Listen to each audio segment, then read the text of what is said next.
Yon, nagbabalik na naman ulit tayo, no, kung saan ho kayo naroroon ay magandang umaga, magandang tanghali at magandang gabi sa inyong lahat. Kamusta ho kayo? At kung saan ho kayo naroroon ay ingat ho kayong lahat. Utay, mag-hi muna! Yan. Sa kasalukuyan ho, masayang araw ho ng Sabado sa inyong lahat. At ingat ho kayong lahat kung saan ho kayo naroroon. Ito ho, katatapos lang ho namin ni Utoy maglinis. Tapos nagdiretso agad kami sa bumili kami ng tinapay at kami ho'y nagutom. Ang mahal na Reyna ho ay susunduin ho natin sa trabaho at ngayon ho siya overtime. Overtime po siya sa trabaho. Ngayon ay may nag-message nga ho pala sa kanya kagabi. Hindi na daw nakikita ang mahal na Reyna doon sa kanyang part-time sa Fresco. Yan, doon sa malapit sa bahay namin. May nag-message po sa amin kagabi. Wala na po ang mahal na Reyna doon, nag-resign na. At nag-usap kami, nagdesisyon kami na sabi ko mag-resign ka na. Kasi ako, may cleaning naman tayo, ako na lang yung magpa-part-time ka ako. Tsaka pag dadating niya ng bahay, para meron na ding makapagluto siya, yon, tapos maasikaso niya si Utoy, matuturuan sa mga assignment, So wala na ho si Mrs. si mahal na Reyna sa Fresco. Ay maraming salamat ho. Yan. Nancy, maraming salamat sa pagtatanong. At gayon nga ang nangyari. Pinag-resign ko na din niya ang mahal na Reyna at para ayaw niya mag-resign. Kaso siyempre pagdarating ho sa bahay ay napapansin ko pagod. Tapos ang nangyayari pa, ang schedule lang ho niya doon ay 3 times. Sa isang linggo is 3 times. So minsan na-absent pa siya. So dadalawang araw na lang. Sabi ko mag-resign ka na lang. At wala namang problema ka ako. Siya, kamusta ho kayo, no? Ito, on the way nga ho tayo sa trabaho ng mahal na Reyna. Katatapos lang namin ni Utoy maglinis kanina. Ano Utoy, napagod ka ba? Hindi na yan. 2 lang ho yung nilinisan namin. By October ho, baka kailangan na ho namin ng tao. Dahil syempre kailangan na ho namin ng katulong. At may mga lakad ho kami. Gayon pa man, mas mainam na ho din na meron kaming tao na maglilinis. Just in case po na may mga biglaan ho kami na pupuntahan. At para po din masanay na at maturuan ho namin. Yun ho din naman ay mga payo sa amin ng aming mga kaklase, ng aming mga kapwa franchisee. Yan. Sa nagtatanong po, yung po cleaning po namin ay nag-franchise po kami. Yan, Buhay Cleaner ho dito sa Canada, dito sa Edmonton, Alberta. Shout out kay Paring Waray. Paring Waray, kamusta na? Yan, kuskus lang tayo ng kuskus. Sana ay madagdagan pa yung ating mga account. At para pagdating ng araw meron na tayong mahuhugot, Isa po sa mga katanungan na mga mensahe ho sa akin, kung kumikita daw sa ganitong paglilinis. Kumikita po, pero hindi naman po ganong kalakihan, Gaya po noong mga nasabi ko sa mga nakaraang vlog ko, hindi naman po porket marami kang account, halimbawa 4 ang account mo, ay malaki na yung income mo, Hindi po ganun yon. Kasi meron pong halimbawa meron kang 5 account pero hindi naman ganun kalaki, hindi naman ganun kalaki ang kontrata nyo.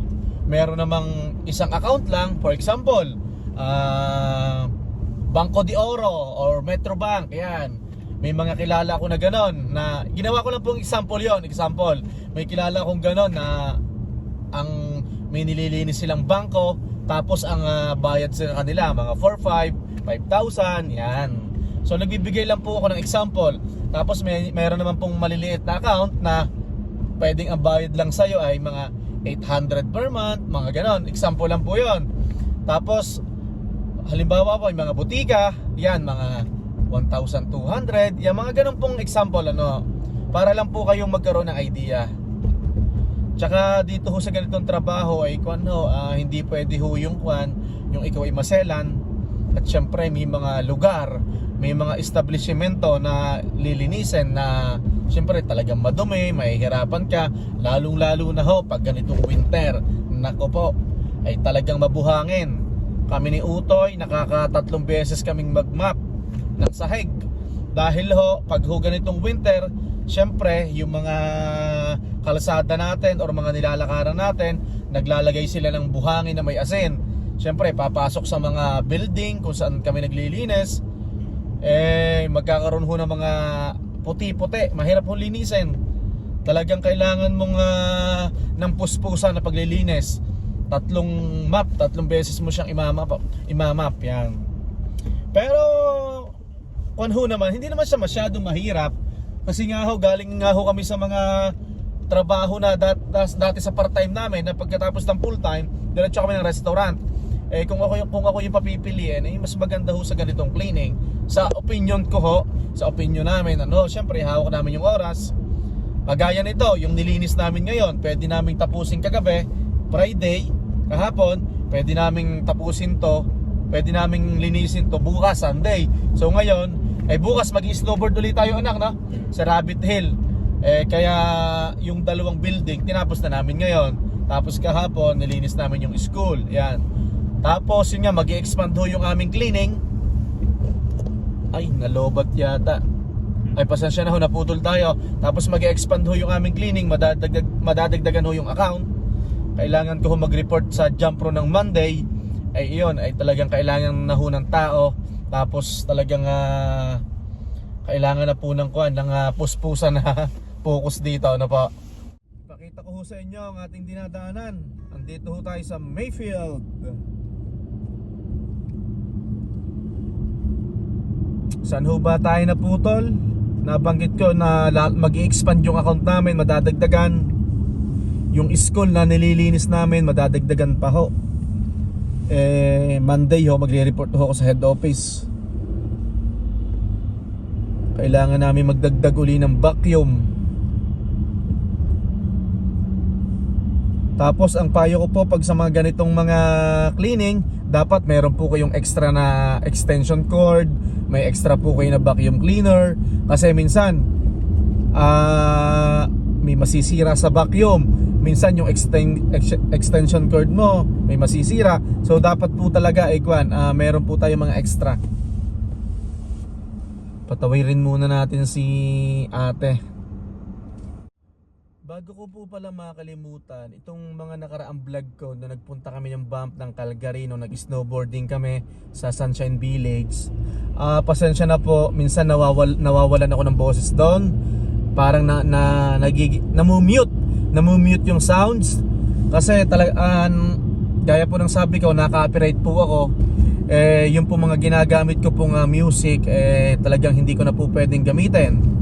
Yung pong ginagamit ko na application na pang-edit, meron po ako dong music na ginagamit, hindi ko na po talaga pwedeng gamitin yung mga yon. At pag a-upload ko, nagkakameron po ako ng notification. Sinusubukan ko lang naman po, pero talagang hindi pwede. Ganun po talaga. Kailangan natin kumuha ng musika sa mismong YouTube library, sa mismong YouTube studio. Yun ang gagamitin natin, ano ba? Wala na po tayong magagawa. Gustong gusto ko yung background music namin na All I Ever Wanted. Yan, yun po yung title. Na na na na na na na na na na na. Sintonado, pasensya na ho. Anak, anong weather ngayon? -14 dito po sa Edmonton, Alberta. Yan, -17. Sa cellphone mo, -17. Dito sa kotse, -14. Anong oras na ngayon? 3:42. Araw po ng Sabado. Ganito lang po ang buhay namin sa Canada. Ano po? Meron po kaming full time sa umaga, tapos sa hapon, yan, naglilinis kami. Pero po yung paglilinis namin hindi naman po araw-araw. Kung ang kontrata nyo ay Monday to Friday, syempre mas malaki po yung presyo nun. Kung halimbawa naman ang kontrata nyo ay MWF, yung 3 times a week, medyo maliit-liit yon. Meron naman pong mga kontrata na 4 times a month, o kaya sinasabi natin na 1 times a week. Yan. So medyo mahina-hina po yon. Pero hindi ko naman po nilalahat. Iba-iba po kasi ng termino, no, ng mga agreement, ano po. Last year nga may napaglinisan kami na vacuum lang at saka map, sweep, vacuum, map, yan. Tapos hindi kami nagtatapon ng basura. Yung mga basura sa mga office hindi namin ginagalaw kasi dapat sila daw ang gagalaw nun kasi may mga dino-double check pa sila bago itapon. Yung mga ganon, ang sarap linisin ng ganon. Kahit mababa lang yung presyo ng kontrata, pero hindi ka ganun kapagod, tsaka napakabilis ng proseso. Biruin nyo, vacuum and map lang, di ba? Tapos sweep, napakabilis. Malapit na tayo kay mama. Ako po yung nahingi ng pasensya sa inyo kung kayo may mga message sa messenger ko na kagabi ko lang ho na replyan, pasensya na ho kayo at talaga hong busy ho tayo. Tapos minsan ho kasi nangyayari yung po mga message nyo ay nakalagay po sa message request. Yan. So kung hindi ko pa ho i-check yon, hindi ko makikita message nyo. Tsaka maraming salamat ho pala sa mga nagtatanong kung bakit hindi tayo nakapag-vlog. At maraming salamat sa naghihintay, sumusubaybay ho sa aming munting channel, ano. Ito bukas kami ni Utoy Ikwan magbabanding ulit. At syempre kahit gaano ho tayo kabisi sa trabaho, ay isisingit pa ho din natin na may banding tayo sa ating anak, sa ating pamilya. Kasi pag ho ganitong winter dito sa Canada, syempre wala ho tayo masyadong activity. Yan, dito na tayo. Hihintayin muna natin si Mahal na Reyna dito sa parking lot. Kasama na natin si Mahal na Reyna. Mag-hi ka muna. Ay, anak, kamusta trabaho? Good. Di ka ba napalaban ng maritisan? Overtime po siya ngayon. Yan. Tapos bukas overtime ulit kayo, tama? Yeah, pero hindi ako nagpalista. Hindi ka nagpalista. Syempre, ang Sunday, family day. Pero yung overtime nyo na yan, hindi naman parati yan di ba? Ngayon lang yan, no? Hindi. Minsan naman, wala kayong overtime. Wala. Sayang din naman, no? Kasi, syempre, sa bahay lang tayo. Wala namang importanteng lakad. Hindi ka nagpabook ng massage. Ng massage, no? Mm. Ay, next weekend siguro. Pupunta tayo dito sa dating bahay at mag-check tayo ng mailbox. At baka may mga mensahe tayo dito, may mga sulat na naliligaw na dapat nating makuha, no? Namimiss ko tong lugar na to. Isa to sa magandang pwesto malapit dito sa Mayfield. Ito na, dito yung school, katabi lang ng dati naming bahay. Tapos yan, anak, namimiss mo ba? Baka mapayak si Utoy Nakakamiss naman talaga na. Check natin kung may mga sulat pa dyan. Ito may sulat tayo. Buti nagdaan tayo dito, ha? Ano galing sa? The Sardines. Check nga natin to.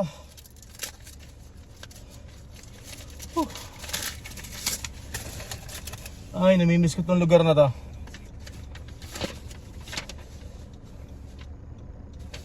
Ano to? Registered Retirement Savings Plan. Okay.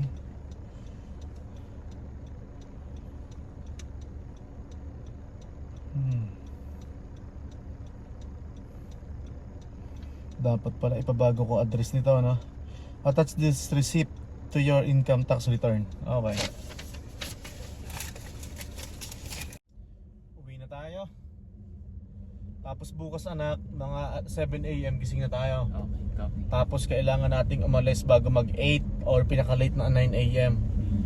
Pupunta po kami ng Rabbit Hill, mag-snowboard. Kasama ka ba? Magpa-practice tayo. Siyempre, sasama yan. Wala siyang gagawin Rabbit Hill. So magta-track tayo kasi for sure mataas ang snow doon. Yeah.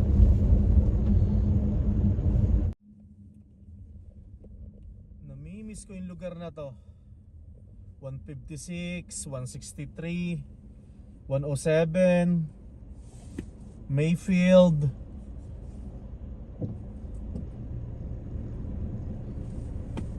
Maganda ho itong lugar na to, sentro. malapit sa West Edmonton Mall. Kung pupunta ka ng Costco, mga 6 to 8 minutes lang. Kung pupunta ka ng mga supermarket, marami, nasa paligid lang no? Maraming car wash, maraming gasoline station. Kung napapansin nyo, wala na pong snow.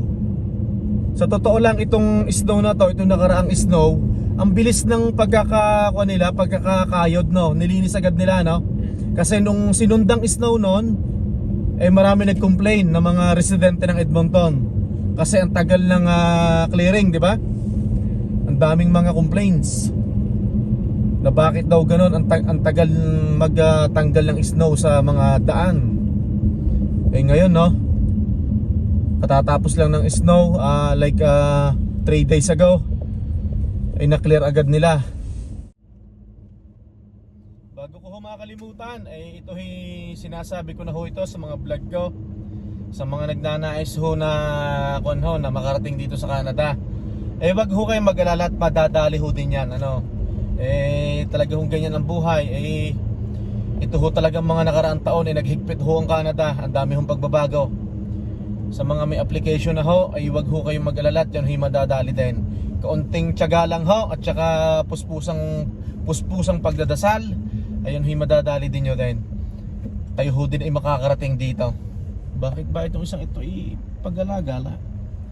Pag-gayon-gayon sa linya ginigit-git. Ano mahal na Reyna, masasabi mo sa mga rules na pagbabago dito sa Canada? Tiyaga-tiyaga lang sa paghihintay, na? Pag para sa kanila, para sa kanila. Yan, oo. Tama din naman. Talagang tiyaga-tiyaga lang. Yan ho din darating ho din. Siyempre, sasamahan mo ng sipag. Oo. Ito lang ho ang kaganapan sa araw na ito. Kami ho'y naglinis ni Utoy. Tapos sinundo ho namin si mahal na Reyna, no? Tapos bukas ho naman ay kami ho'y mag-i-snowboard sa Rabbit Hill. Hindi ko ho sure kung makakapag-vlog ako bukas. Tayo ho'y magpapaalam na. At syempre, hindi matatapos ang araw na to na hindi kami nagpapaalam sa inyo. Kung saan kayo naroroon, magandang umaga, magandang tanghali at magandang gabi sa inyong lahat. Hanggang sa muli ho, masayang araw ng Sabado sa inyong lahat. Bye-bye! Abay, magbabay kayo!